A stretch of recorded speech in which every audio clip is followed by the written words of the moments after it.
автобуса везет сюда двух кандидатов.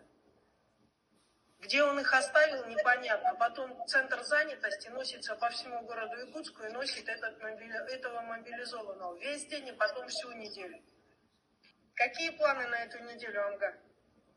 Да, Ольга Валерьевна, на этой неделе планируем одного кандидата из числа спецконтингента.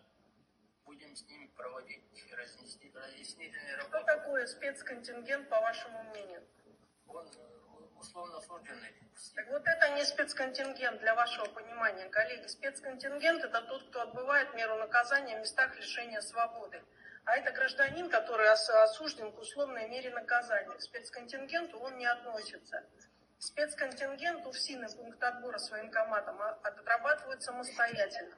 Итак, одного условно осужденного нашли. Еще какие планы, Амга?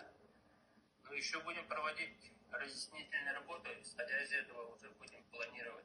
Конкретно вот сейчас в данное время сказать не могу, сколько вот количество.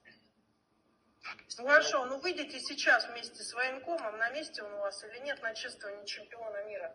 Может быть, там кого-то увидите.